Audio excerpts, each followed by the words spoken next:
I've always had a terrible fear of being submerged completely in water.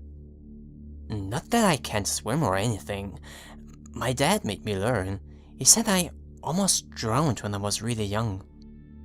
I was afraid of it because, for as long as I can remember, whenever I am underwater and look up at the surface, I see a woman reaching down to me with a warm smile, with glowing golden hair and dark blue eyes. Even if it's just in the bathtub, it always happened. It was just normal for me. But I never got used to it. It was unnerving, but also soothing at the same time. She always made me feel like it was okay. I still avoided it though, because I was just a kid and it was really freaky. I never told my dad about it as a kid, but I did ask him about my mom. He never wanted to talk about her. Sometimes he even got mad at me for trying too hard to bring it up.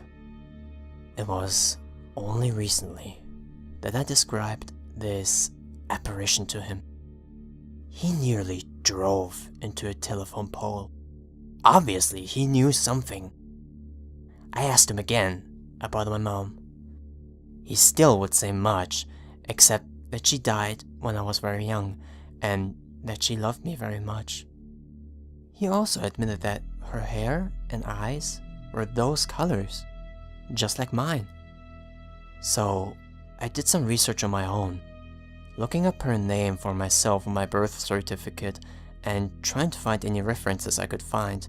Any news clips about a boy nearly drowning, anything. I mostly wanted a picture, something I could match to my guardian angel. Today, buried in our town library, I found it. Winchester. Mary Withy, 28, drowned to death yesterday evening after climbing a razor wire fence and fleeing to a nearby reservoir. Mary was institutionalized just 6 months ago after being found not guilty of attempted murder on grounds of insanity. Her husband Daniel Withy had acted quickly enough to rescue their infant child when she was found trying to drown him in a bathtub.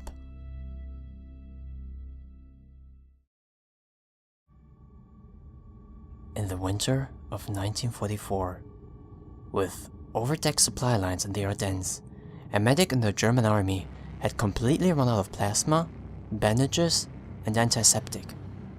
During one particularly bad round of mortar fire, his encampment was a bloodbath. Those who survived claimed to have heard, above the screams and barked commands of their lieutenant, someone cackling with almost girlish glee.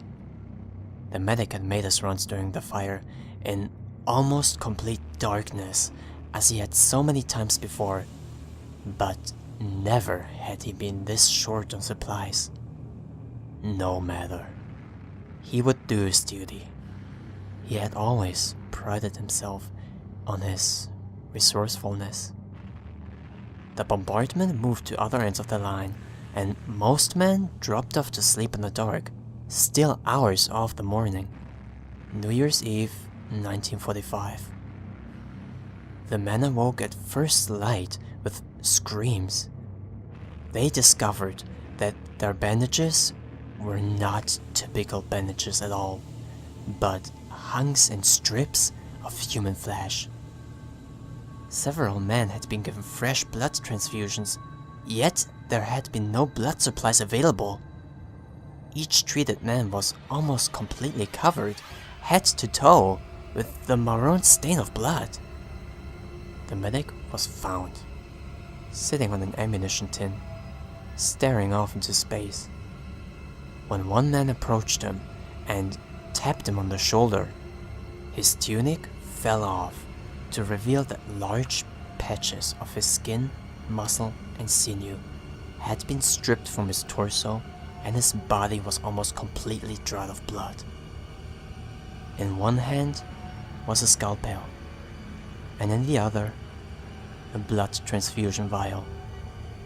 None of the men treated for wounds that night in that camp saw the end of January 1945.